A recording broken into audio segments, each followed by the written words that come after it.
Psaume 119 nous dit, ta parole est une lampe à mes pieds, une lumière sur mon sentier.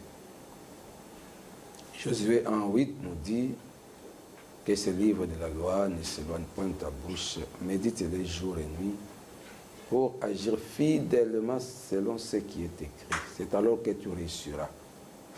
C'est alors que tu auras du succès. La Bible nous dit, il envoya sa parole et sa parole est guérie. C'est-à-dire, si tu es malade, prie pour que la parole d'aujourd'hui puisse te guérir, puisse te délivrer, te sanctifier, te consoler. Dans le livre de Timothée 3, il est écrit,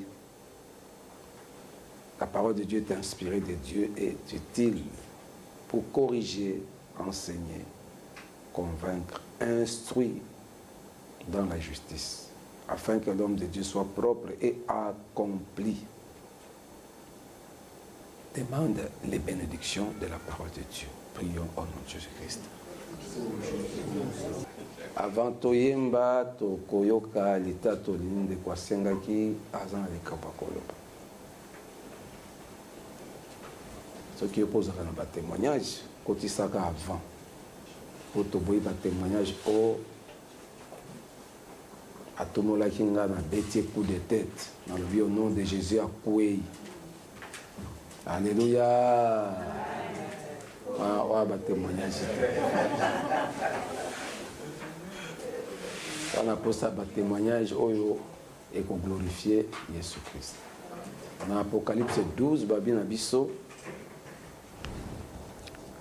dragon a combattre bateau dans un témoignage à Jésus-Christ. Bateau et un témoignage à Jésus-Christ, on est banné en Zambie.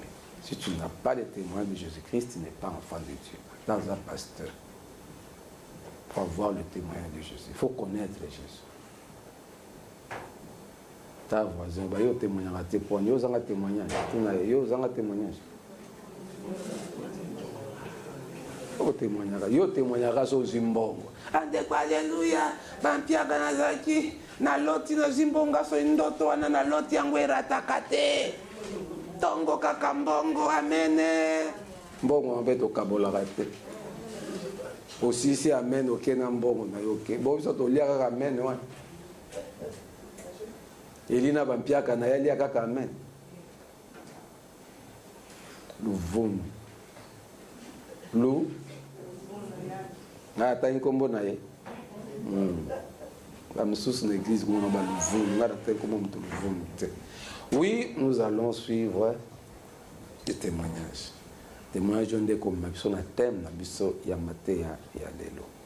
Na pisi déjà thème fratricide. Fratricide. Fratricide. Fra comme frère. Tri comme trinité. Fratricide. Eza crime, hein? Eza crime ya moto ya bomi ndeko na ye. Bomi mwa ndeki ndeko na ye mwasi to ya mobali. Crime wana wa bengi fratricide. Et outil na mot fratrie qui veut dire frère bondeko. Et na mokili oyo eza crime oyo ezali courant. Peut-être que sommes na passif, mais bato ebele bazo vivre na kati ya lisumu koboma ndeko na yo. Fratricide. Et ko ba lisusu guerre ou lutte sanglante entre deux frères. Là on peut ça déjà thème. Pour ce qu'on appelle de quoi témoigner, à cadrer témoignage dans un thème moko. À quel était on allait à qui dindon. Les guerres ou les luttes sanglantes entre deux frères ou concitoyens. Les guerres ou les luttes sanglantes entre deux frères. Entre frères, dirons. Entre frères. ou bien celui qui tue son frère ou sa sœur. Crime wana nde babengi fratricide nde terme na biso ya lelo. Okoyeba soki oza fratricide ou pas.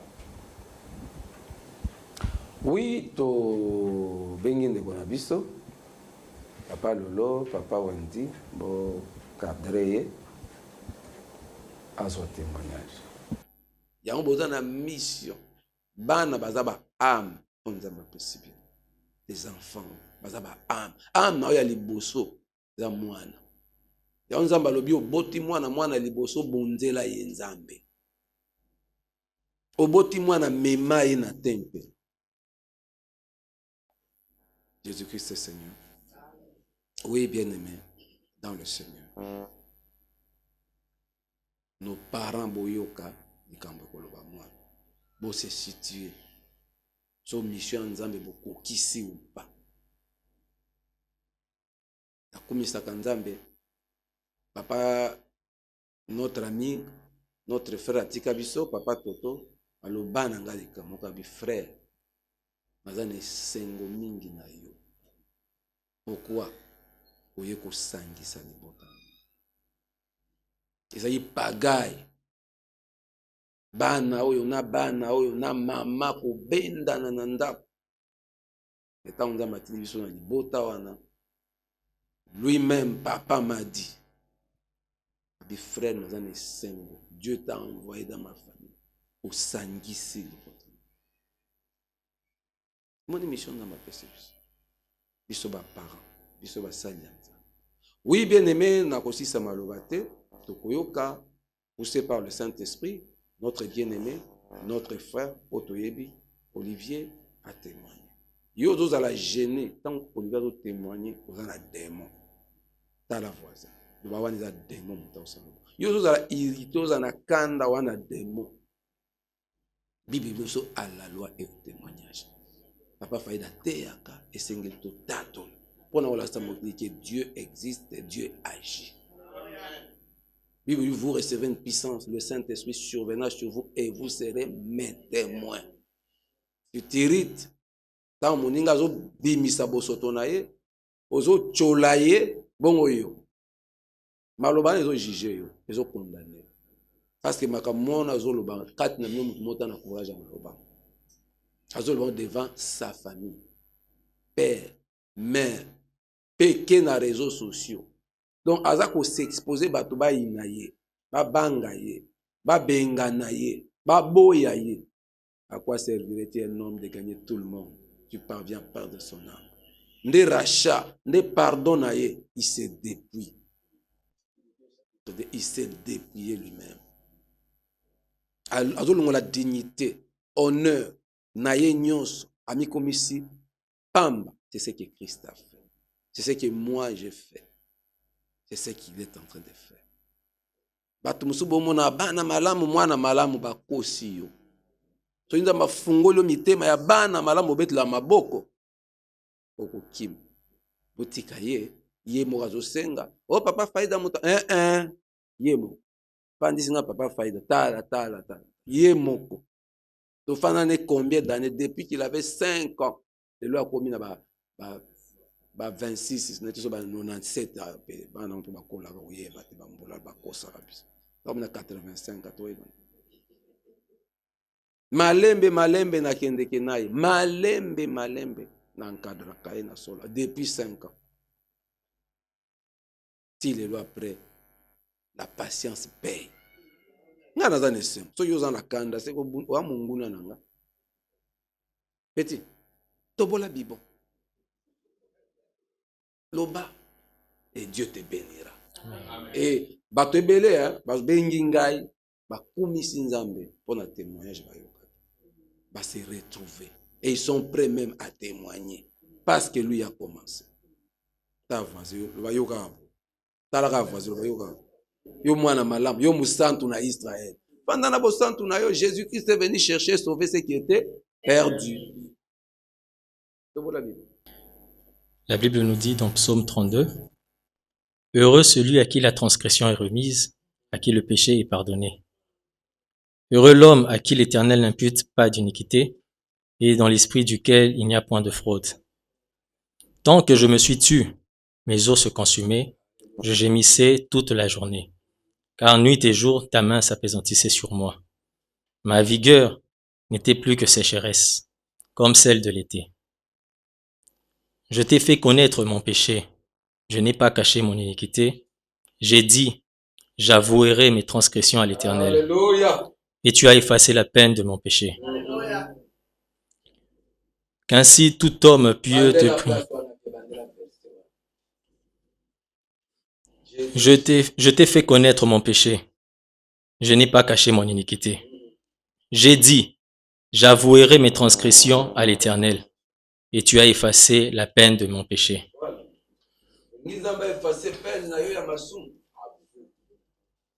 Car ces transgressions ne prospèrent point, mais celui qui les avoue et les délaisse obtient miséricorde.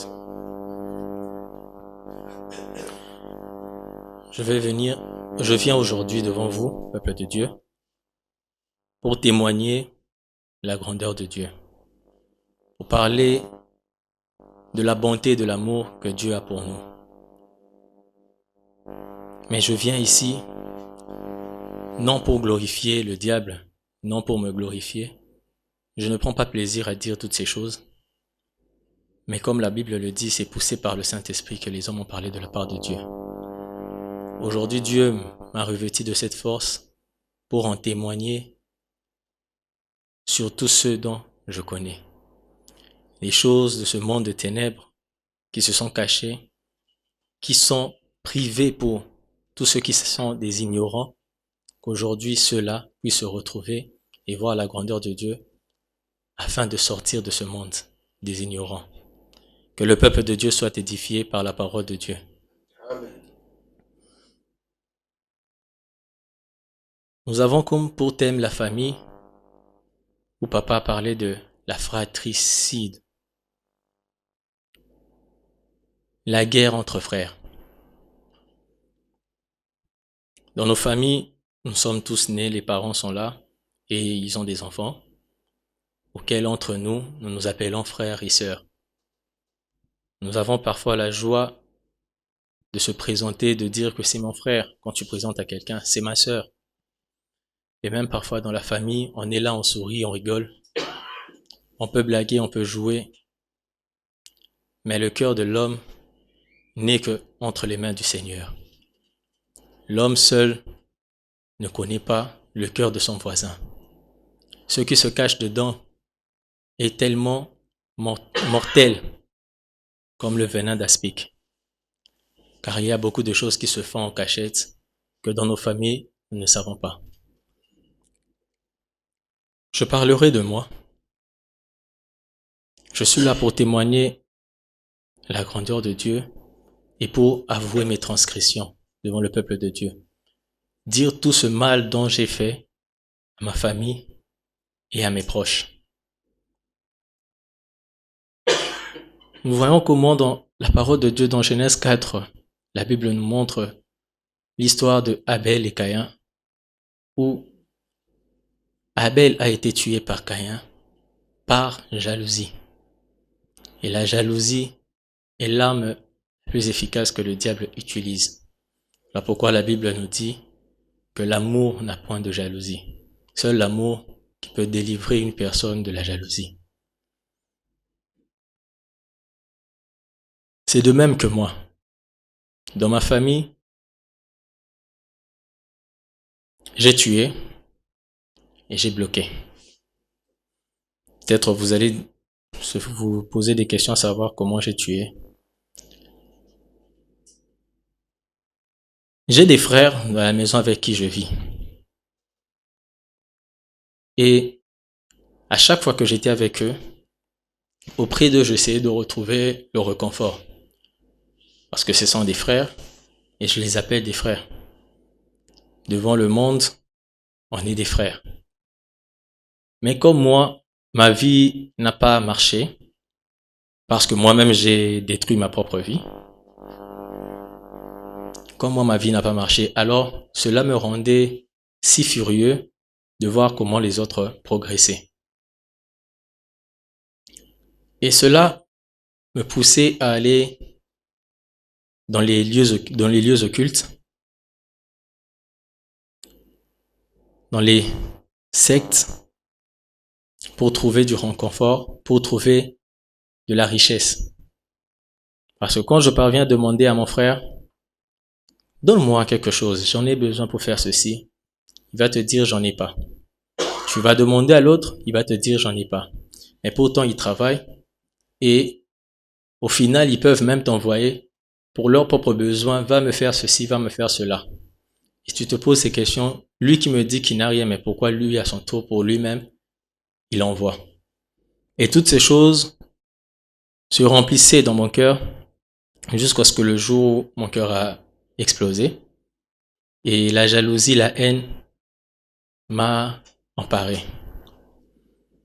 Je suis allé voir un marabout chez qui j'ai demandé pour avoir de l'argent parce que j'en avais aussi besoin. Je voulais prouver à ma famille que j'en étais aussi capable d'avoir un travail, d'avoir de l'argent, d'avoir ceci, cela, que pourquoi les gens pouvaient-ils se moquer de moi et donc me considérer comme un moins que rien parce que j'en manquais et tout ça. Arrivé là-bas, le marabout m'a demandé de noter les noms des membres de la maison, de la famille. Et j'en ai noté dans un papier où il a noté cela en stylo rouge, qui est le symbole du sang, qu'il a pointillé partout pour faire comme des picotements. Après cela, nous sommes allés avec lui, après toutes les incantations qu'il a pu faire, nous sommes allés avec lui dans un cimetière de musulmans à minuit, la nuit, et il a ouvert la tombe de sa tante, chez qui il est venu plaider pour recevoir ce sacrifice.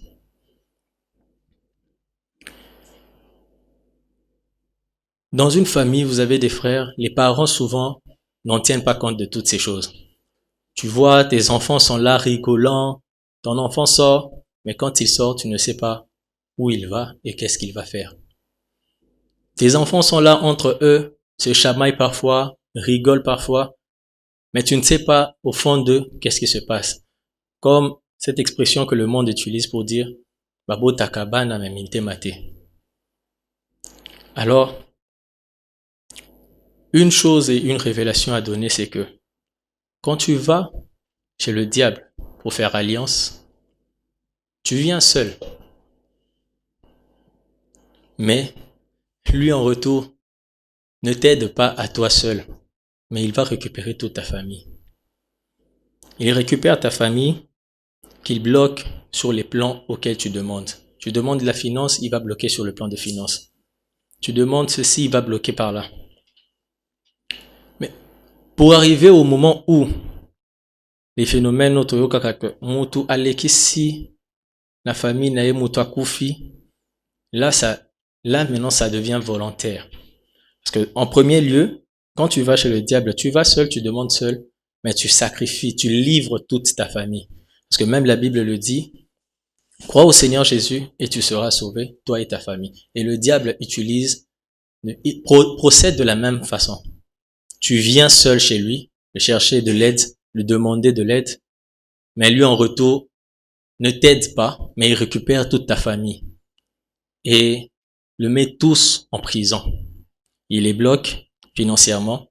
Voilà pourquoi tu verras dans la famille, parfois, tu es là, tu te poses des questions, mais ces derniers temps, rien ne marche. Ces derniers temps, je suis bloqué. Ces derniers temps, tu auras beau à prier, tu auras beau à faire ceci, mais si tu n'as pas le Seigneur pour avoir cette révélation et de comprendre, tu ne sauras pas que c'est celui avec qui tu dors, c'est celui avec qui tu manges, c'est celui avec qui tu rigoles, et c'est celui avec qui tu appelles frère qui te fait ça.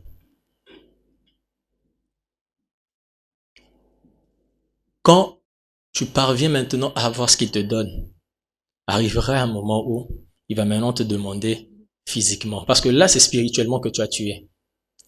Quand tu viens, tu te présentes, tu demandes, lui récupère la famille et il tue spirituellement.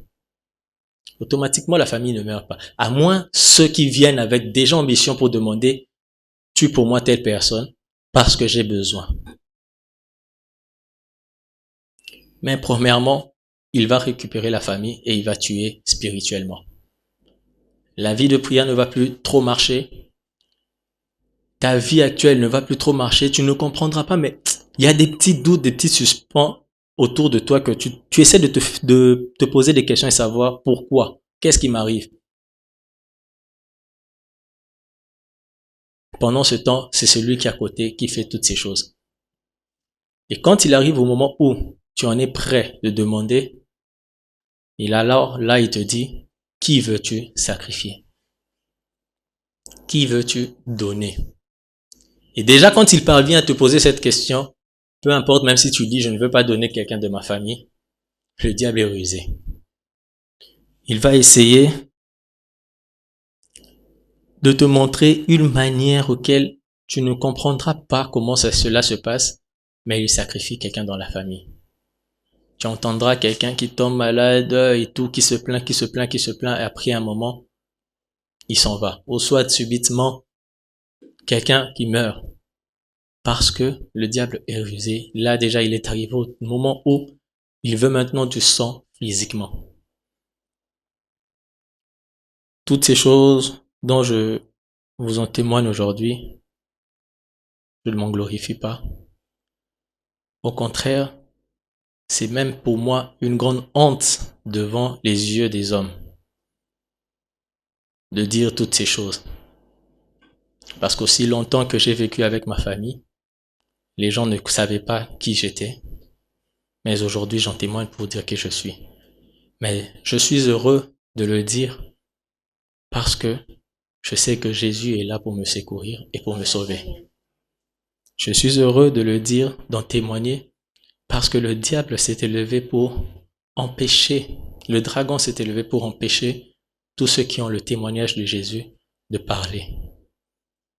Mais moi, je détiens le témoignage de Jésus, de sa puissance, de son amour. Voilà pourquoi je viens en témoigner.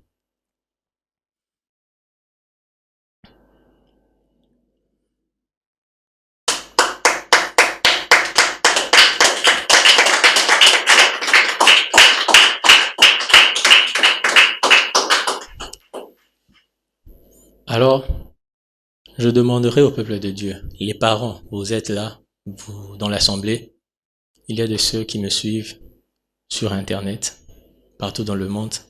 Je vous demanderai sincèrement de prendre la vie de prière au sérieux.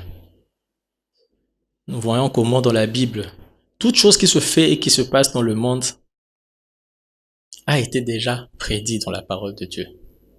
Nous voyons comment dans la Bible, Job, qui craignait l'Éternel, et quand ses enfants s'en allaient, sortaient pour aller jouer, pour aller au champ, pour aller par-ci par-là, une fois qu'il revenait, Job avait compris cela, et il offrait à Dieu un sacrifice pour le pardon de ses enfants. Et c'est tout de même pour nous, parents que nous sommes, pour ceux qui sont parents, priez sincèrement pour vos enfants, demandez la sécurité de Dieu pour vos enfants. Parce que il y a de ceux, tu as mis au monde, oui, mais qui as-tu mis au monde? Je vous ai parlé l'autre fois de qui j'étais. Une personne venant du 32e degré. Pensez-vous que ma mère, me mettant au monde, savait-elle que j'étais cette personne? Je ne pense pas. Seul Dieu sait. Mais alors, aujourd'hui, c'est par amour que je finis encore ce message pour dire que portez en nous le vrai amour. Le vrai amour m'a sauvé. Vous avez entendu le frère le témoigner, le dire. C'est depuis 5 ans que je suis auprès de lui. Mais aujourd'hui, je vais sur mes 27. Combien de temps a-t-il fallu au frère de patience pour qu'aujourd'hui, Dieu l'en récompense sur toutes les révélations qu'il lui a données, transmises, qu'il remet, peuple de Dieu, dont certains sont voilés pour connaître et pour comprendre ce qu'il dit. Peut-être ces enseignements sont durs, sont trop durs pour vous, mais laissez-moi aujourd'hui le simplifier par des témoignages pour que Dieu soit glorifié, afin que plusieurs d'entre vous s'ouvrent les yeux et soient sauvés. Que Dieu nous bénisse. Merci Seigneur Jésus-Christ. J'aimerais rajouter une chose, c'est que la famille ou ce dont on appelle frère n'est pas seulement celui d'une même famille de sang. Il y a la famille de sang dont nous appelons la famille biologique. Il y a la famille spirituelle. Les enfants d'un même père spirituel. Il y a la famille des enfants de Dieu. Et il y a la famille des enfants du diable. Il y a 4 catégories de familles. Et dans les 4, il y en a plusieurs qui se sont ressortis de là. Et je ne vais pas peut-être, j'ai parlé de ma famille biologique pour que vous en compreniez mieux. Et même dans la famille de peuple de Dieu, il y a de ceux que j'ai bloqués.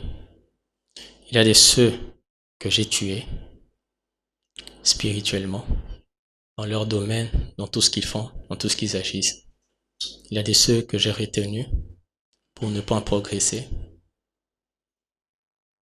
Mais que ce soit dans cette famille spirituelle des enfants de Dieu, que ce soit dans la famille biologique, que ce soit dans la famille du monde entier où il y a des camarades avec qui on s'appelle frère parce que tellement il y a plus d'intimité entre vous, que vous ne vous cachez rien. Et c'est aussi un des conseils que je donnerai, de faire très attention avec celui qu'on appelle mon ami intime, mon frère, mon plus proche, c'est mon moi. Faites très attention. Parce que tu le vois spirituel, tu le vois physique, tu ne connais pas sa grandeur et sa valeur spirituelle. Qu'est-ce qu'il te fait? Qu'est-ce qu'il fait contre toi? Est-il d'accord quand il le démontre physiquement, spirituellement aussi, il t'accompagne? Ou il le démontre physiquement, mais spirituellement il te tue? Alors, dans toutes ces familles, dans tout ce dont j'ai fait du mal, j'ai bloqué, j'ai retenu, j'ai tué, devant Dieu, devant la terre, devant le peuple de Dieu, je viens m'en excuser, je viens m'en repentir et je viens libérer parce que la parole de Dieu nous dit, ouvre ta bouche et je la remplirai. C'est par la parole de Dieu, c'est par sa puissance que je viens en témoigner et de dire que je libère tous ceux dont j'ai retenu.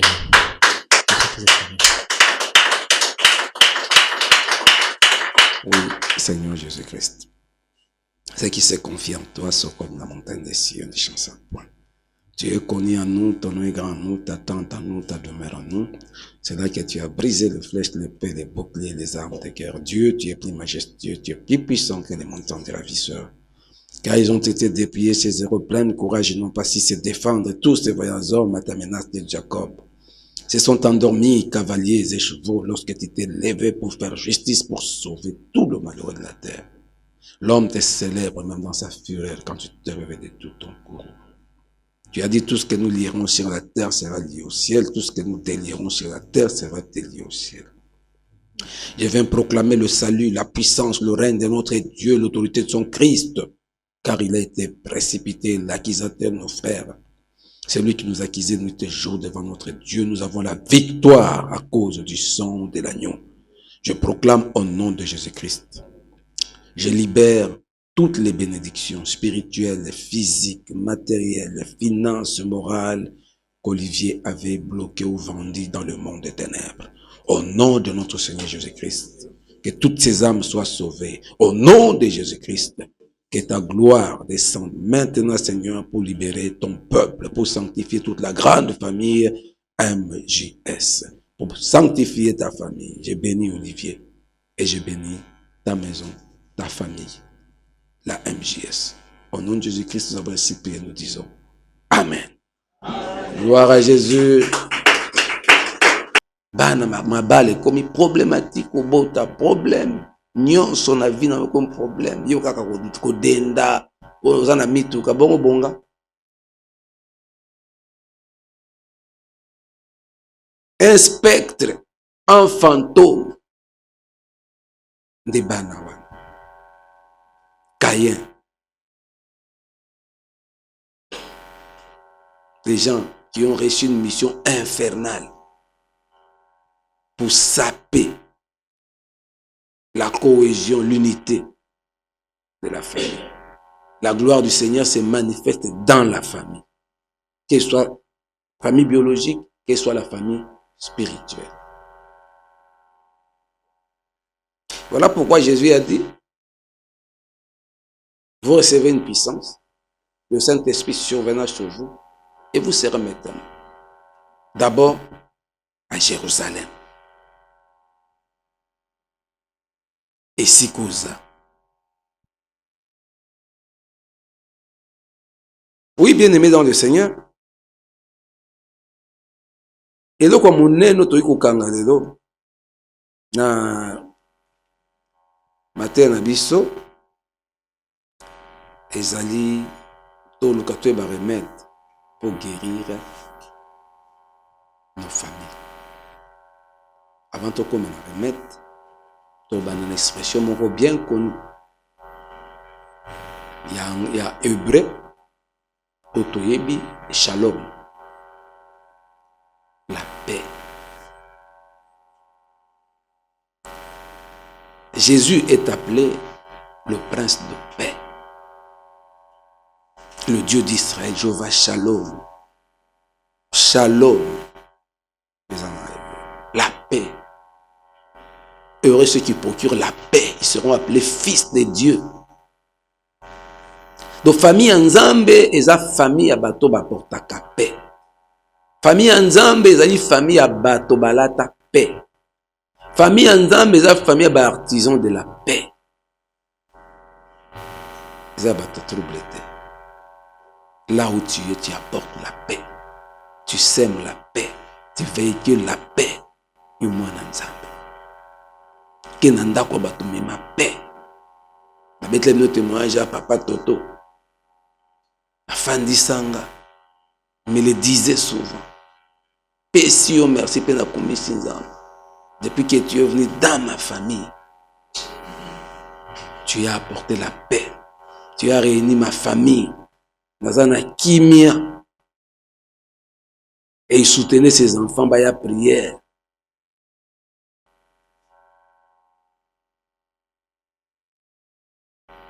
Ok, si quand même.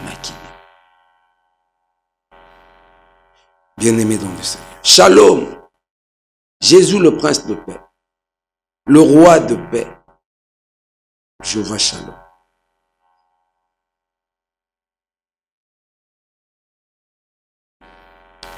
Le mot shalom est composé de 3 lettres. Shalom. Le mot shalom est composé de 3 lettres. Les chi. S-H, Liboso. Les lamed, L. Et puis les men. Chi, lamed, men. S-H, L, P, M. Le mot là, A, na, O. Le benga A. L'alphabet A, na, O, ba, banan. Baza, ba, voyez, non, ba, voyez. S-H-L-M. Yango est composé, donc le mot shalom est composé de 3 lettres au total. Qui est Beshin, Lamed et puis Mem. C-H-L-O. La lettre Shin symbolise le feu. C-H. La lettre Shin symbolise le feu. Le Lamed, le cœur. Et le Men, l'eau. Le feu, le cœur et l'eau. Le mot shalom est composé de 3 lettres. Shin, Lamed et Men. La lettre Shin symbolise le feu, le Lamed, le cœur, même l'eau. Le feu, le cœur et l'eau. 3 éléments oyo yango est composé shalom. Shalom routine à 4. Si tu moni le mot paix s'écrit avec 3 lettres qui représentent le feu, le cœur et l'eau. Le mot paix. Nakati ya paix, nous avons le feu, nous avons le cœur, nous avons l'eau. Cœur azan nakati ya feu na l'eau.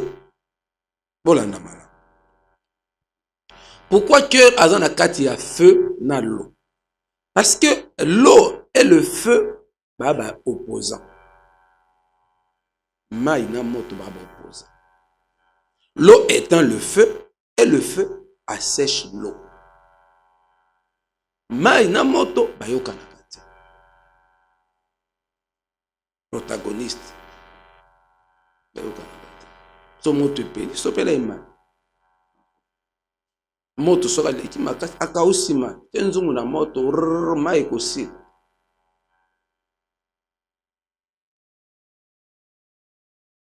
Entre le feu et l'eau, nous avons le cœur. Pour faire vivre ensemble les opposés. C'est très profond. Maïna moto bakoyo kanate. Bako vivre ensemble. C'est ça la famille. Dele kialobia, o babotaka bana, babotaka motema te. Sikoyo il faut bota motema. Apparent. Tobotaka bana, tobotaka motema. Non, Dieu maintenant te demande obota motema. Mama yonde motema. Oboti Kaina na Abel. Oboti Ntimba na Nzu. Oboti Josaphat na Eben. Oboti bateau baza opposé. Josaphat n'est pas Eben. Eben n'est pas Ntimba n'est pas Nzuzi. Nzuzi n'est pas Jimmy n'est pas Défi. Défi Ali n'est pas Enoch n'est pas Jephthé. Jephthé n'est pas Enoch. Oboti bana mutu na mutu azaye. Jacob Eza. Jacob aza Jacob. Différent ya Eza. Exemple biblique. Ya ba famille. Caïn aza Caïn. Différent ya Abel. Donc ils sont opposés. Nos enfants. Donc toi étant parent, yebatang oboti bana oboti bato bakokanite. Bana ba mission moko te. Bana motema moko te. Bana na biso bazalaka opposé. Toteka lupango abi toteka lupango te.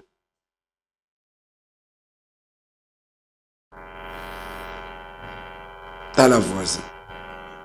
Avant de continuer, je veux que nous comprenions une chose. Tant to boti bana bakokani te, bakokokana pete. Mais baza bana. Debisa.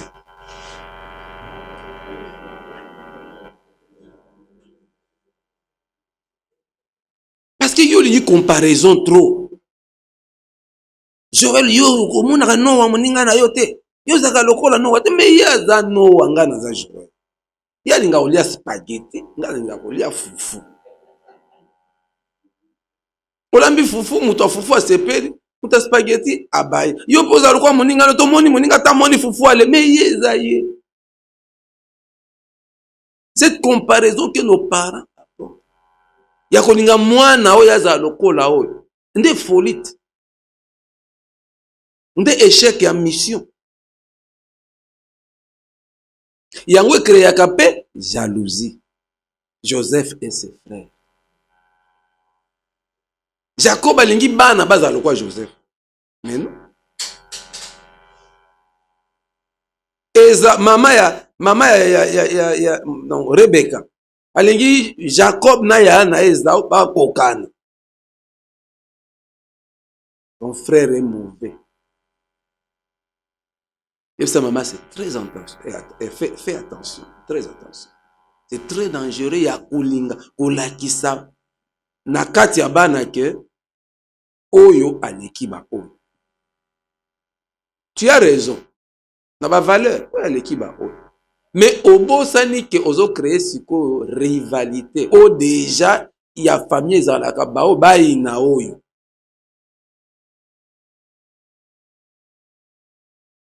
Shalom. Le feu, l'eau, les cœurs au milieu. Soki motema azate mai na moto bakobebana bakoyokana te. Kombo eza moko paix, kombo eza moko shalom. Mai aza mobulu, moto aza mobulu, binemi mekati na bango barrière.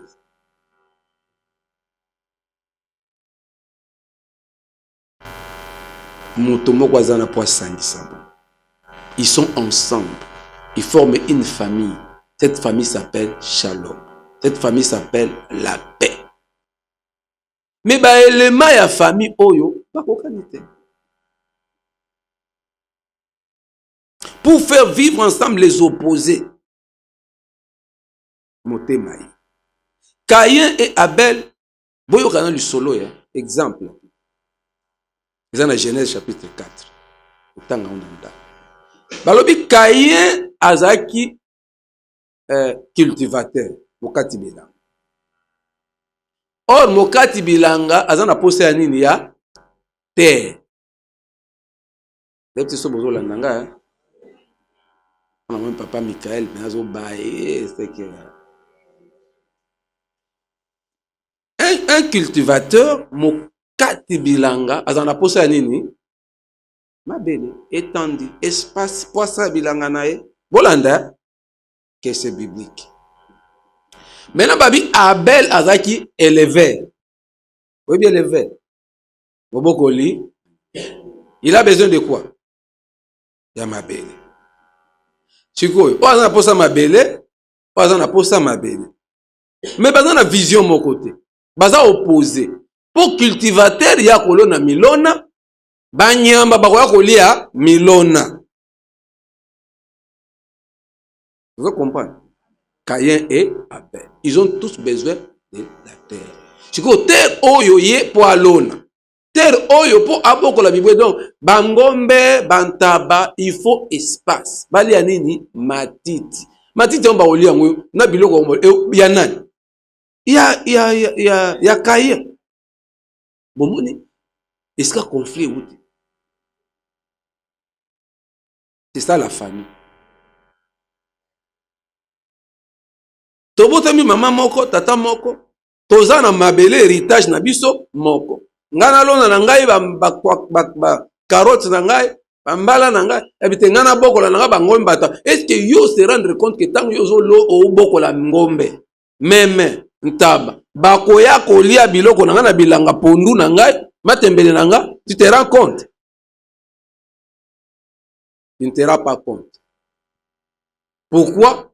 Parce que dans la vision na yo tu es élevé. Nga pe na la vision na nga je suis cultivateur. Mais ba vision na biso ba toza na toza opposé. Un cultivateur et un éleveur ba ko fande sika moko te. Ba ko na héritage moko te. Pona nini ba ko bebana. Ngombe wana ko ya kolia. Tabana oyo lia pondu na. Tant tabana oyo lia pondu na na ofanda kimia te. Crier. Yo zo buko la tabano batela bango te. Bazo ya kolia bilanga. Est-ce que ye mutatini bantaba ya kolia pondu te? Menta basani, amoni pondu alia. Ya ba ke pondu za ya leki ya patron nanga. Tala voisin. Le bon moni sika bo soir na rabino na ndeko na yo tal. Ye bisa yo bino ba. C'est là où les Romains s'empoignaient. Là il y a comme vision. Alors c'est naturel. Toko vivre biso so ba agriculteur te. Toko vivre biso so ba éleveur te. Po ba éleveur bazala, ba cultivateur bazala. Ko to le pondu, ko to na bola ne to le soso na to le ngombe. Est-ce que to yebi ke nde bitumba toza nango yango na mokili?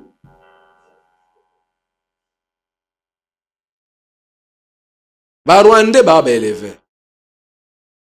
Pas peuple pasteur. Président azana Kenya lelo. Azali vice-président. Tant azaka na vice. Asala déclaration, c'est la scandale. Papa ata 2 ans moko. Abi ba Congolais bana mabele munene bana zamba bayebi ko bokola bibwele te. Un jour biso to quitter la banko la to lakisa ba ndenge ni balonaka. Ende nini ba bokola ka bibwele. Po bango baza ba élever bana matiti te. Mabele munene te. Biso tala to kendeki na mbwela loji. Zamba na zamba. Na este kuna na baruchuru masisi. Zamba munene. Vers pâturage, l'Équateur, partout, na Katanga, to tamboli to moni. Maintenant bango baboko la kabibwele, bakomi komona ke sécheresse pe komi makashe za ko kitakuna, banyama na bango. Il faut baluka pâturage. Omoni ba guerre to za nango. Bambororo, baza ba élever ba uta côté ya Tchad. Kuna liko Centrafrique Soudan. Bakita bakoma na province orientale. Baya na ba arme, baya na bangombe na bango. Bakatisi Sahel Sahara ezokita. Désert kuna na Sahel ezokita. Bazokita matiti ze susute kuna bakomo kita na RDC po nini? Twana na zap. Twana matiti. Conflit eza inévitable. Ya koela mabele toza na richesse na mabele bango baza na ngo te bana posa ya richesse te po basala bakusani bana mabele conflit eza inévitable c'est-à-dire nzamba pesa bato na mokili apesi mabele moko famille moko même bato na bato baza na vision conflit aussi là. Mais pour conflit, pour vivre ensemble, il nous faut le cœur.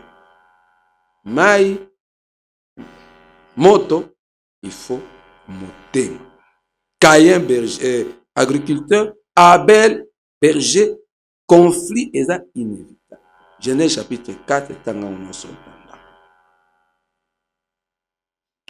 oui, bien aimé, dans le Seigneur,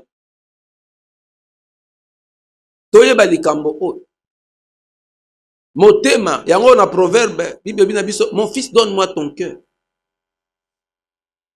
Motema eza siège ya volonté ya intelligence.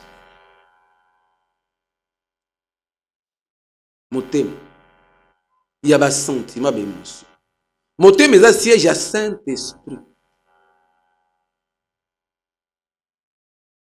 Molimo afanda na motema, nzamba afanda na motema. Voici, je me tiens à la porte, je frappe. Si quelqu'un entend ma voix ouvre la porte, j'entrerai chez lui. Je souperai avec lui et lui avec lui. Le cœur. Pour tout sangisa, famille, il nous faut le cœur.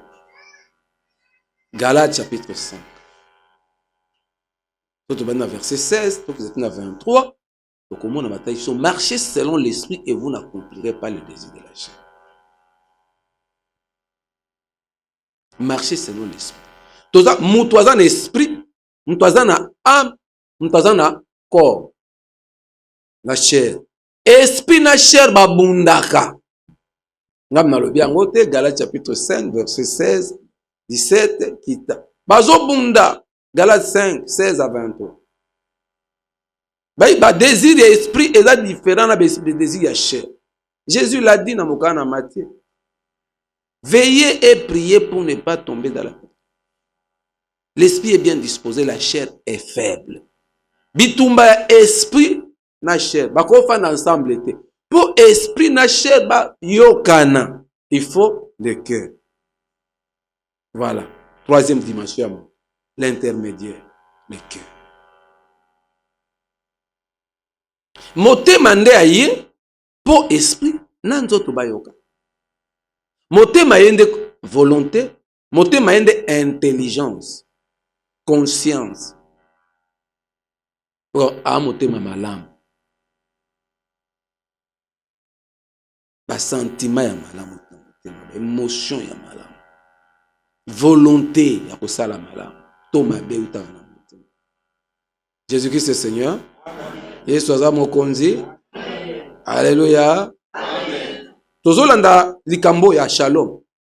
Même na bomoto na biso, l'esprit, la chair, le cœur. Motema za très important. Alors motema il faut pese panza. Na famille siko motema nde ba parents. Bana ba botami, mama yonde motema. Papa yondo za motema. Yondo ko sangisa bana. Moto na moto ye na capacité na ye, na ba ambition na ye, na lolenge na ye me osangisi bango to bengami famille. Ya mona ami za so ba parents ba kufi famille pe panzanaka. Ba bala kenda bala famille tlaka ya kombo. On dit comment ya ba téléphone. Parents sangisa bana. Et parents ni na ko sangisa bana o azana Jésus. O azana molimo sa. Yeba koza na berger na agriculteur sangisa bango parce que salité ya toilette ya berger ya bangombe ya bantaba yango fumier pona mabele ya ndunda sangisa bango na motema bayeba bana oki atofani naza na esengo na agriculteur na berger sans oyo azate sans oyo azate. Donc famille yango wana la paix pende yango wana moto mai motema sangisi bango bakomi libota moko. L'église pasteur sangisa ba brebis. Je connais mes brebis. Mes brebis entendent ma voix. Je les connais, elles me suivent. Maman, papa sangisa okabola bango kolakisa te kolingi okoleka. Laksa bango.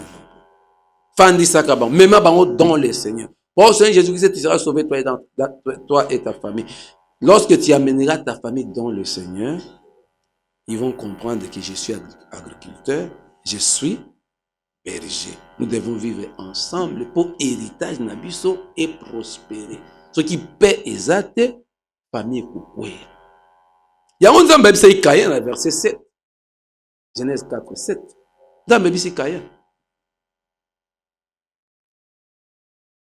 Jalousie et matika tina onde Olivier a témoigné. Ah.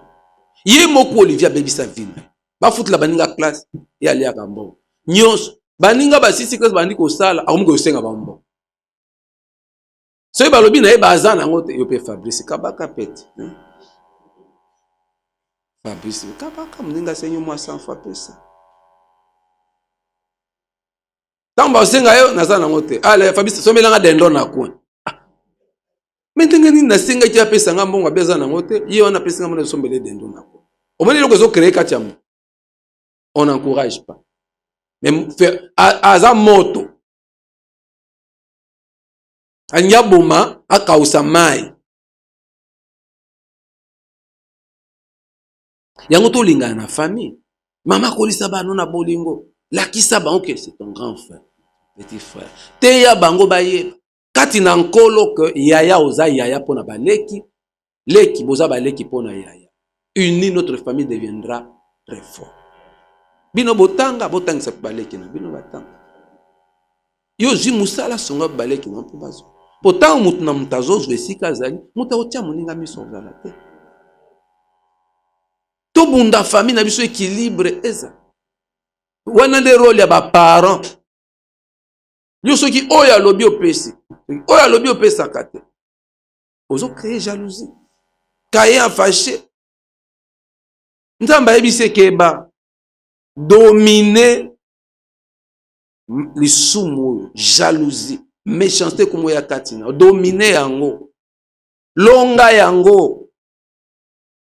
Mais quand il a tué son frère parce que il ne voulait pas to ki témoignage ndeko et qui était ka famille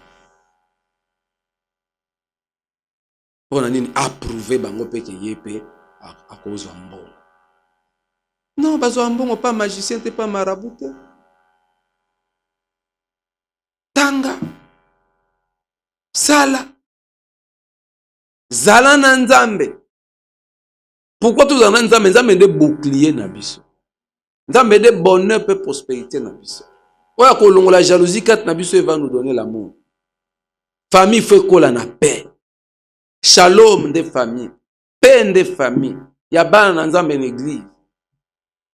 Ozui te sepela na moninga azui soutenir. Yo po ozui sepela soutenir moninga oya azui. Tobunda équilibre dans la famille. L'eau étant le feu assèche l'eau, mais le cœur est là au milieu des shalom, de paix, des familles, des églises. Tobundisa jalousie. Combattons contre la jalousie. Détruisons la jalousie. Tobonde la ba sceptre nyonso ba spectre plutôt nyonso ba fantôme nyonso ba na famille ba fantomas nzamba démasquer. Prière il faut matin na famille. La prière c'est le cœur, c'est l'amour. Pour na ko démasquer ma beza na kata ba famille. Po bato bazonge pa. Yo papa ko bota kuna libanda oboti na gauche oboti oyebi likambo zosa okozwa mwana na famille kuna okozwa kuna oyosangisa ba. La guerre commence. Tala papa za pembeni. Baso boti na mama moko ya mabe.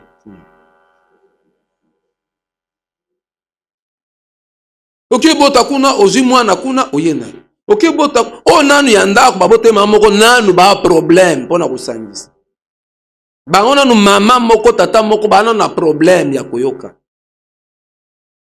Wa sombi spaghetti akolamba ngo ye moso muninga sengi ya boyi. Abinga atonda kasa shemu mbangamo. Akibata mana kwena ngulu mayo. Tata moko mama.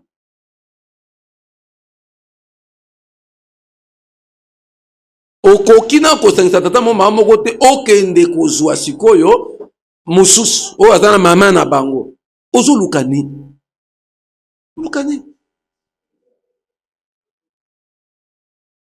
Otonga mokili mos, otonga mokili ba spectre.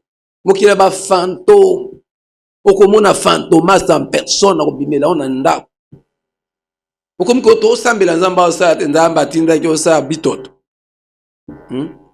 La famille c'est la paix. Tuna voisin bino na ndako na bino boza ba mama combien ba tata combien tuna na ba yaya combien. Sikoyo nde bunda mema bango dans le Seigneur. Mema bana wana dans le Seigneur. Ba comprendre que si tu raté cause la famille na biologique to comme ma famille spirituelle. Pesa bango motema. Pesa bango Yesu Christ. Lakisa bango bolingo. Ki azande kona yo. Ata azana mama mususu. Ata azabo. Ata azat cousin. Ata azat nièce. Azande kona yo. C'est ça l'amour.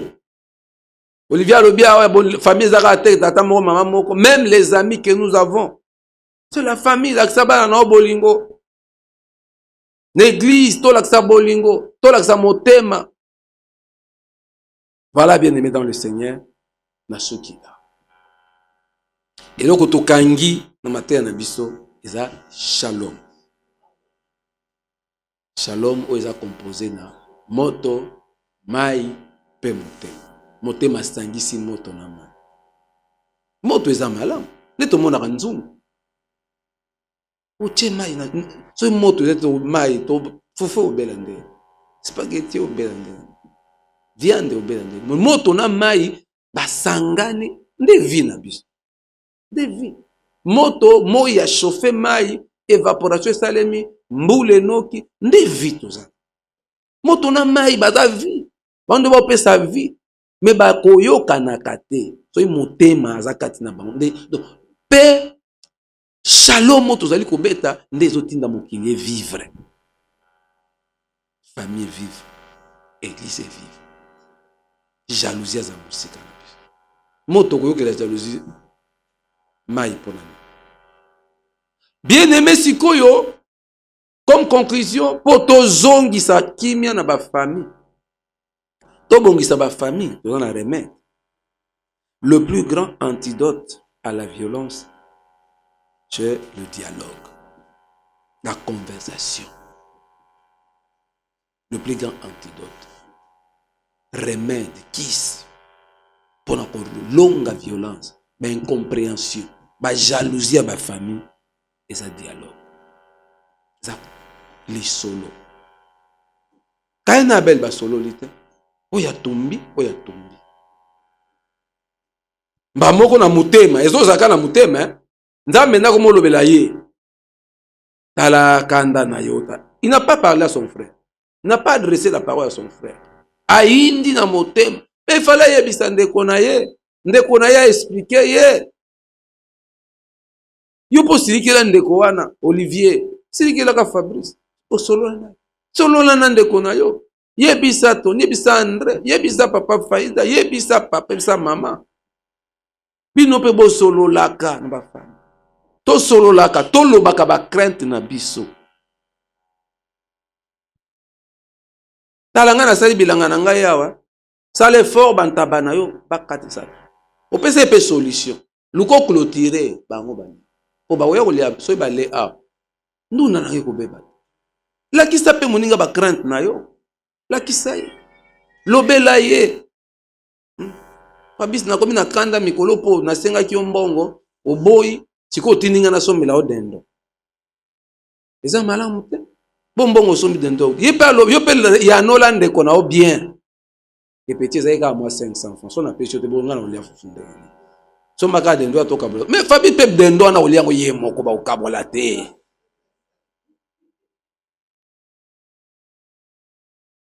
No wa solo na Joël kamba fufuna de na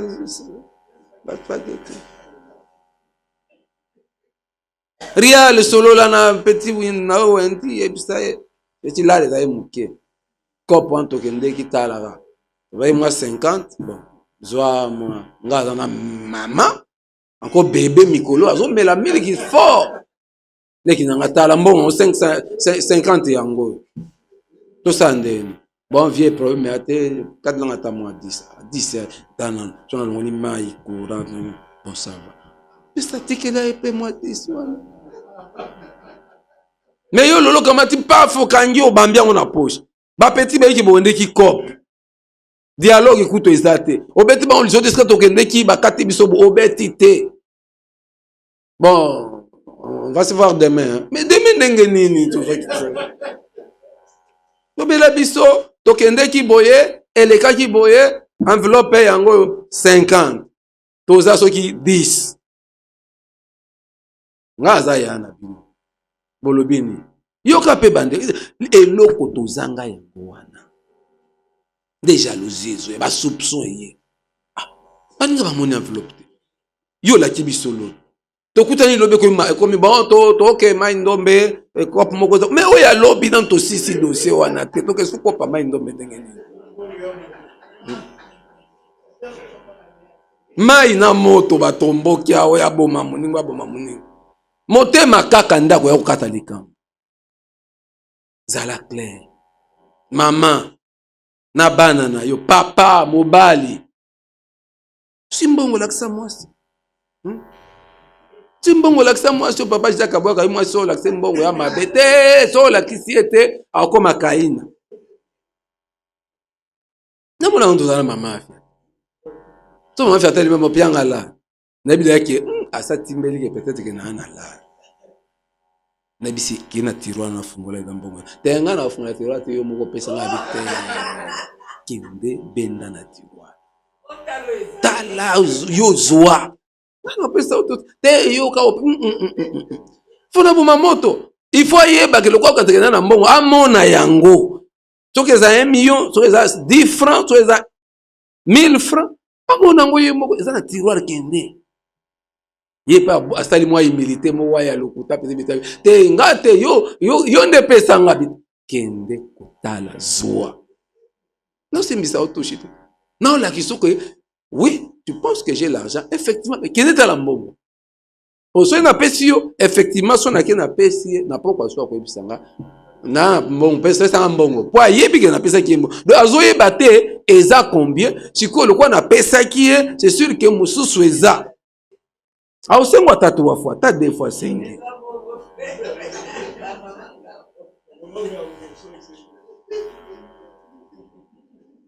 papa Jacques alors yango nayebisa ke kende na tiroir tala na ba veste fungola garde-robe tala na ba veste ote yo moko te kende vérifie et puis azalaka soki ake atali ntango kozwa nyonso omona osengo esusu te mpo ayebi nombre nga se zwa nyonso géré asengo na esusu te oyo na bino esanga toi tu n'as pas l'argent c'est ma maman qui a l'argent ye azwa mbongo bokende kuna ngai mutu akotungisa nga aza te mpo soki yo na mama no bobi ke ngai na mbongo ekóma kaka ampoule savon meleki ndembe aorisi asengo na radio mpo naoka bainformation ya top congo me mbongo ona na okombi otina radio otina télévision malamu transparence eza mbongo yango yo nde ta omoni ezotinda cohésion ezosenga kimia na entreprise l'église tozala na bapapa bazaka na finance botuna bango nga nayebi te mbongo na finance église na combien nayebi te je m'intéresse no wayelinga nga na tala pe tina tika otangisa nga bambongo ebele zwa sala rapport esili tika olongola na mutu na ngai ke longola ese papa elika otonganga parceke no wa otonganga otonganga te mpo bango basimbaka mbongo soki mpe basombela mosusu dendon bango moko ya mosala na bango nakomikotisa na mosala na bango te bango mpe bapesa rapport tozo evre bongo il faut bato baza il faut clarté ezala il faut kolongola basoupçon koevite yango ememaka jalousie ememaka kufa abel akufa bongo ebongo tolobi remède ezali nini ezali dialogue conversation toza clair réparation to reparaka kaya boyaki nzambe asengi ya repare faute na ye na motema boye tosukisi na mokanda na Genèse 33 bomona bino bokumisaka ezawa te kaka bokonzi likolo ya supu ya matembele oyeba ke Jacob oyo azwaka yo owelaka okoma fils pemene ozwa bénédiction oyo eza ya yo te okofuta po kimia po paix il faut la restitution dialogue restitution Jacob afuta azongisa droit d'aînesse ya Esau po kimezo soko yebaka ngo Jacob ayibi droit d'aînesse désordre côté mai na moto avant tango Jacob azokime pa là-bas bitumba elandaki ye tango azozonga nzamba baki non Jacob akoboma ye na Esau po rivalité wana kama moko efo akufa alors Esau alakaki ke tina koboma ye ko mama na nga na papa na bakufa na koboma yo à nourrir haine po aboma ndeko na yibaki droit d'aînesse yo yebaka ke Jacob ndakoma ye na droit d'aînesse te tango azozonga ezai 33 hein plutôt Genèse 33 akutana avant kutana na yaya na yo yaki kobundisa kutana na l'ange de l'Éternel akutana na nzambe fala buka Jacob po alakisa ye mabe asalaki Jacob il faut luka kimia po famille na yo ke liboso cherche la paix na poni yo ozwi héritage ya Abraham mais tu dois être un homme de paix et kuyibaka ba bénédiction ya bato te ya kose glorifier na kati ya makambo mabe te nzambe babunda na nzambe butu mobimba nzambe abuka ye ange akomaki kobwata ntango abai banda lelo komona Yesu Jacob te comme Israël nzambe achange mpo Jacob engi oloba usurpateur moyibi menteur nde signification ya Jacob sikoyo yoko olingi okende kozwa héritage na ozokutana na ndeko na yo soki oza menteur soza usurpateur na identité ton frère va te tuer po oyibaki ye Avant kutana, il faut changer. Ndena babundisi eti tongo. Tikangana kende te na otiko te faut pas mona. Bénédiction aux années. A changé d'identité. N'a pas besoin sous Jacob te commis Israël. Au commis le prince de l'Éternel. Au commis prince ya Kimia. Héritier ya. Au commis mwana ya Nzambe. Le prince de l'Éternel. Vous êtes sous menteur te, usurpateur te. Pour yango ndende kono azoya po aboma. Changer d'identité. A changer qui d'identité. A commis Israël a le combat Jacob. A commis ko boite à Katis. A eu décision pour que tu déconnes. Avant que tu déconnes, atindi bakado, bomengo, atindi yango. Pour trouver grâce et de besoin de Ezawa zoya kak na armée na biloko ya tinda. Tant bakutani face à face, Jacob s'est prosterné 7 fois. Genèse chapitre 33. Jacob s'est prosterné 7 fois. Pour nani 7 fois. Il a restitué. Il a rendu le droit de naissance à Yibaki Yayanaye. Jésus-Christ est Seigneur. Vous comprenez la Bible? Ateka isu pour matembe yo poko ngapena ke no yiba Jacob non okofuta. Pour Kimia a se prosterné 7 fois. Ba se prosterner na liboso na. Nous sommes au compte. 7 fois. Naba biloko bomengo nyonso apesi yana. C'est alors que son frère Aye a comme brisé. Autant on a Genèse 33 Ayambi l'équipe mon frère. Pourquoi Jacob a restitué? Jacob a brisé. Jacob a joué identité à Sita comme Israël. Le prince de l'Éternel. Le prince de l'Éternel, c'est l'homme de paix. Il a restitué. Oyaïbaki yana. Nde yana yambie mon frère. Bayo kanyesi. Bazongi mutamutake na héritage. Ake kotumbela Nzambe mbeka na Bethel na ndako naye. Nzambe oyabimelaki. Voilà bien aimé, remède mususu. Il faut tout restituer. Reconnaître, Joël reconnaître le droit d'aînesse. Ya. Luka kimia na yaya na yo. Olivier, c'est ton frère, Fabrice. Senga et pardon. To senga pardon. Humilie-toi. To restaurer peine à famille. Na humilité. Na dialogue, conversation. Maman, sang sarabana basolo. Basolo la kabana. Bakuta na kabasolo la. Dans la prière. Même bango na ndako na Nzambe. Bosali Nzamba bonde la pona bana. Bonde la kapona bana sangisa ka bango baso. Soki te guerre wana esila kate. Yango moni ya RDC tozo kokate po toza na bitumba entre biso kaka. Les politiciens ba bundaka biso to bundaka biso na biso. Accompagner l'église baponi ambaluka pasteur moko akamba seni simbi te. Bunda ti ba ko imposer sans koyoka. Congo, entre frères, les Congolais ne s'attendent pas. Se battent entre eux, na politique, na religion, na boebiso na biso, na ba famille. Non.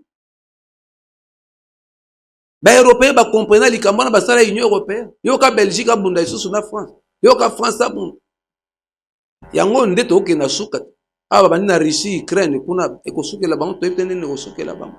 Nde chute nde déclin ya Europe. Parce que Russie aza mukete.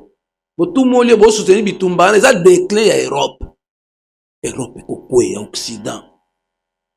Ndenga Afrique kwe zo ko telema te. Nde RDC kwe ya tokoka kate. Tokoka hotelema te ata bale kuto ko ka lisusu te. Ko welana. Bitumba entre ba frères. Fratricide, ba meurtrier, olingi yozo baninga bazwa te, okoti bonganga o sacrifier mabala misala to po bat bazwa te. Répands-toi, comme Olivier l'a fait. Demande pardon. Bana bofanda, to banda ko solola. Tous à la réunis autour de Jésus-Christ. Autour de la prière. Mettons le cœur quand il y a moto na main. Pour former la paix. Maï est sa bénédiction. Moto est sa bénédiction. Motema est sa bénédiction. Voilà, bien aimé dans le Seigneur. Tout ce qui s'y a. Tout ce qui s'y a. Et tu as une guerre entre ma frère. Il y a clan, il y a famille. Spirituelle église. Les amis que nous avons. Il y a nation, ma concitoyens. Fratricide. Guerre entre. Tu écoli a. Pour tous à shalom. Tous à ton paix. Toko kokanate. Mais motema. Nzambe. Tous autour du cœur. Autour de Jésus. Mon fils, donne-moi ton cœur. Après 3:20. Si je me tiens à la porte, je frappe. Si quelqu'un entend ma voix ouvrir la porte, j'entrerai chez lui. Je souperai avec lui.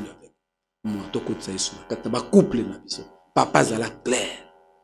Obomba moi si na makambo. Moi si kobomba. Bon, moi c'est na bombi, ngala tina ki bala elimate. Ah nazo bonde, na osambela pona batu babala mutu. Obala moi chaza mutu, bala mobala za mutu boyokana. Boyokana. Bozala uni. Tolongo la jalousie na ba couple. Jalousie na moi sino makambo. Jalousie na mobano ya ni. Mobali so na téléphone yo wana so leka pembeni so chaka de toi. Yamana téléphone ngeka. Nene chacha te azolinga yoka papa ozo solola ni. Maman ozo solola ni mobali azaka. Maman ozo solola. Où est votre maman? Atomboli mungongo. Elle est où? Azomona ete maman so na téléphone alingi muto maman so na téléphone ayoka kengai papa naza. Elle est où? Janine. Mais comment? Maya moto na bena chela ochelinga te oza wapi? Wa maman. Au moins teke na so. Nyoso apo bayoka ke le monsieur est là, madame azawana. Non, pour nani? Bon moi non pour nani? Si tu n'as pas confiance à ta femme, c'est ton problème. Il y a un petit robala so beaucoup quitté. Wendy, tu n'as robala so beaucoup quitté. Moi si non ko chela et jalousie, c'est ta femme, c'est la mère de tes enfants. Mon bali no ko chela jalousie. Buzoba ne ko mapole yango sambela bala malamu. Bala malamu ou bien ofandi na yo soko monike, ofanda yo moko c'est pas un péché. C'est pas un péché. Posant ko bala ezali sumu te ba kosa yo te. Ezande li sumu ko bala mabe. Mais soko bali te tu n'as pas péché. Yesu abala kate. Jésus était célibataire. Ayana problème na mu. Ayana tina ochela mutu jalousie. Toi tu es jaloux, banana ko si sa jalousie nous avons bala. Tu es jaloux ici, l'islam jalousie nous avant au bal. Soko moni to ko supporter ton mari te ko bala te. Zala mutu na kimia. Bala po meme na mwana batu kimia. Mwana batu ayi mobali ya kimia banda yo ye fratricide. Memela libala mobala batu kimia. Memela mwasi ya bato kimia mwana ya bato. Aza oseka na papa na mama ne ba master famille na mon paradis bando bala mwana wana komo migugu. Suke kuma kolia mayelo kwa na boy kotanga komo. Tango bala mwasi na zaka ndenge wana. Obebisa mwana bato. Obinga zaka na papa na mama na ndaku na bango. Papa, je veux les chocolats. Oui, ma fille, attends-moi. À mon retour, je t'amènerai les chocolats. Merci, papa. Mouais. Papa, n'a. Maman, les jouets. Oh, ma fille, je vais t'amener au supermarché. Mouais, maman, je t'aime, maman. Obala mwana, ozwa mwana ya bato na paradiso. Banda koma na ndaku na yo, fratricide. Kotili felo. Mwana komaka, chérie, est-ce que effectivement... Ah mais non, toi tu exagères, hein? Tu exagères, c'est pas comme ça. Je suis fatigué, je te dis, je suis fatigué. Papa n'a été à l'hôpital et bon. Ni maman n'a. Mwana komo kanisa kutu azonga tapana ba, mais ozonga wapi? Basi balia mbongo, bateka ye.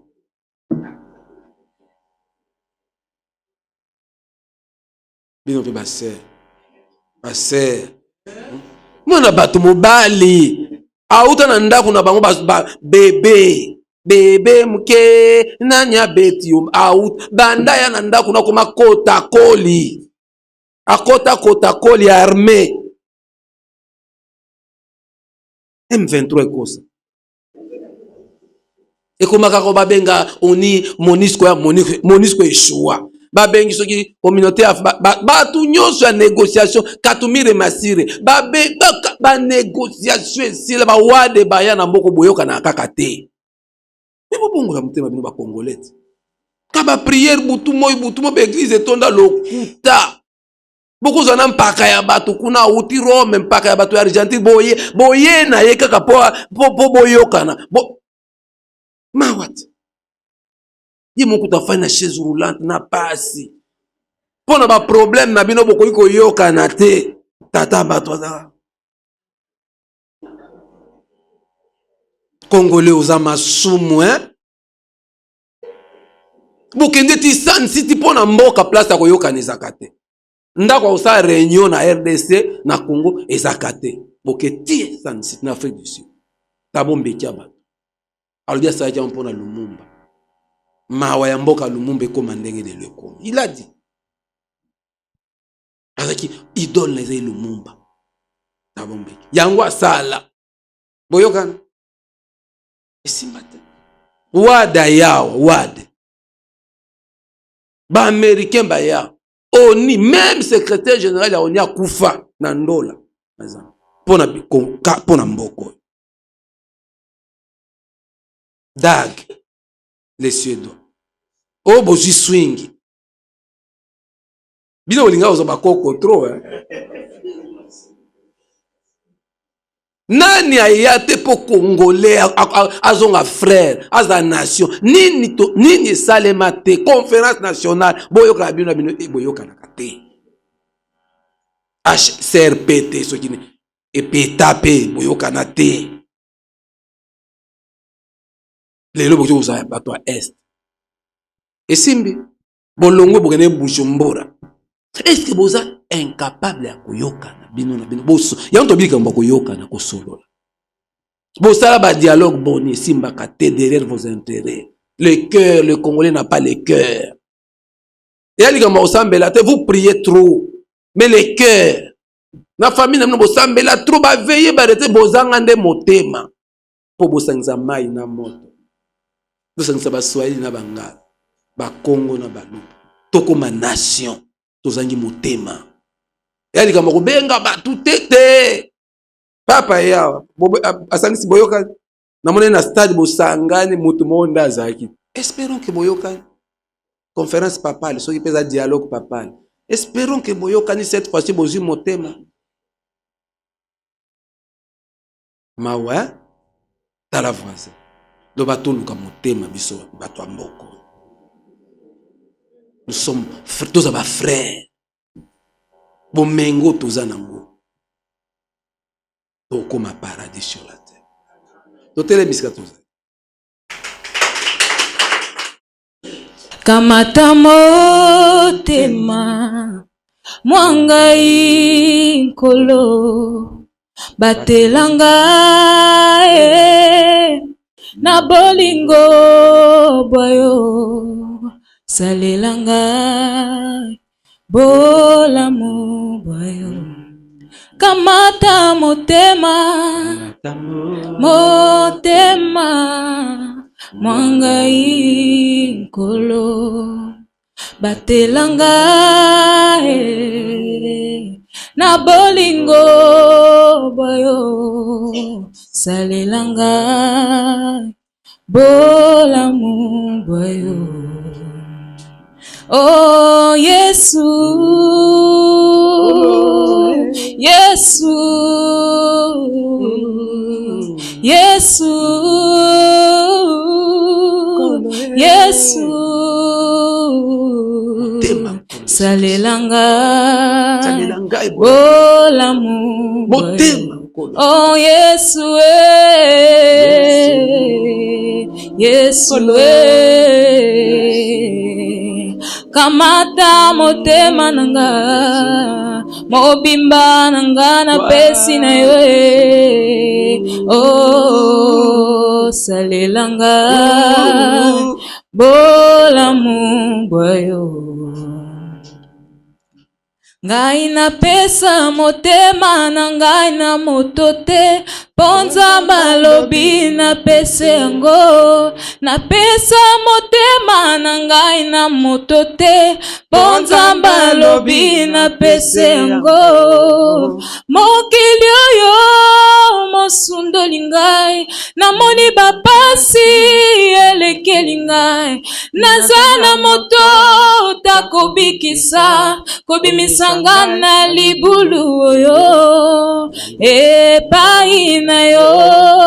Na mipesi mobimba motema mwanga bomengo, na bongeli o Yawe yango na ye epai na yo. Na mipesi mobimba motema mwanga bomengo, na bongeli o Yawe Yesu e. Oh Yesu e. Yesu Kolo e. Yesu salelanga bolamu bwayo. Oh bolamu Bolamu bolamu bolamu Bolamu e. bolamu mayele mayele mayele mayele molimo molimo molimo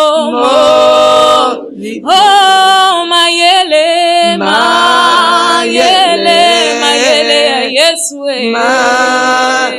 Oh makasi makasi akolingana maka. Oh salelanga salelanga bolamu bayo. Naza na puissance ya ko réconcilier bato. Naza na puissance ya ko sangisa bato. Ya ko sangisa bana na ngai. Ya ko zana uni na mwasi na ngai na église. Cette famille que tu m'as donné la MJS. Et ça a puissance. Ya ko sangisa bato. Ya ko sangisa bato. Naza capable ya ko sangisa bato. Naza moto ya réconciliation, moto ya paix. Nakabola kate na panza kate. Nasangisa ba couple. Nasangisa ba couple. Nasangisa ba famille. Senga nzamba peso humilité, yeba ko senga pardon, pe ko réparer. To moni ezali ba remède pour na shalom, pour na paix. To moni na kombo Yesu Christ. Humilité. Réparation. Nous avons un homme de pardon. Nous avons humble. Au nom de Jésus-Christ. Nous avons un kabato.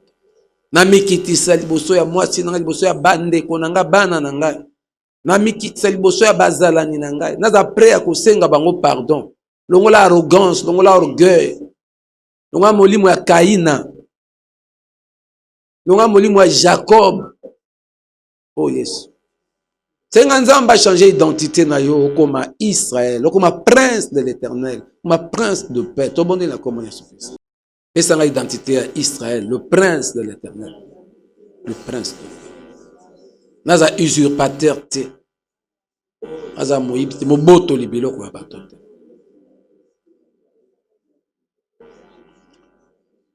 To soki si récupérer biloko na yo nyonso oyo bakangaki na magie noire, magie rouge, magie blanche, mi imotema na yo toki ndeko témoigner awa ndenge nini atekaki bomengo ya famille pe bandeko na ye. To bondeli libérer bana na yo, libérer famille, libérer ba bénédiction, to soki si nga kombo de Jésus.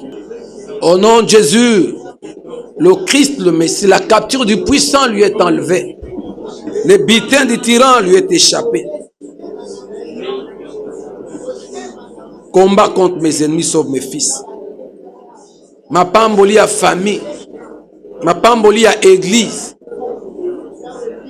Oh, impiété kangaki. Onkolo. Ebima. Na mai, na zamba, na bibaye, na mipepe. Misala, mbongo, santé, promotion. Vie à prière. Crois au Seigneur Jésus et tu seras sauvé, toi et ta famille. L'Éternel qui sauve. Ma balle est à libérer. Misala est à libérer. Ma beauté est à libérer. Mbongo. Ma voyage. Santé. Élévation. Promotion. Vie à prière. Que ta paix soit sur ton peuple. Que ta bénédiction soit chez tes enfants. Père, je bénis ton peuple. Je bénis toute la grande famille MJS. Un message de réconfort que tu viens de nous donner, de rechercher la paix avec tous. De dialoguer avec nos bien-aimés. D'être transparent, honnête et clair. Bénis cette grande famille. Bénis toutes nos familles biologiques, nos maisons, nos couples, nos foyers. Bénis notre frère Olivier qui ne cesse de nous exhorter et de nous dévoiler des mystères cachés. Bénis cet enseignement. Bénis tous ceux qui m'ont suivi avec attention. Dans le nom puissant de notre Seigneur Jésus-Christ, je bénis ce mois de février. Que ta gloire puisse nous accompagner. Car ta parole nous dit, oui, le bonheur et la grâce m'accompagneront tous les jours de ma vie. Et j'habiterai dans la maison de l'Éternel jusqu'à la fin des jours. Que ta paix soit sur ton peuple, ta bénédiction sur tes enfants. Au nom de notre Seigneur Jésus-Christ, nous prions, nous disons Amen.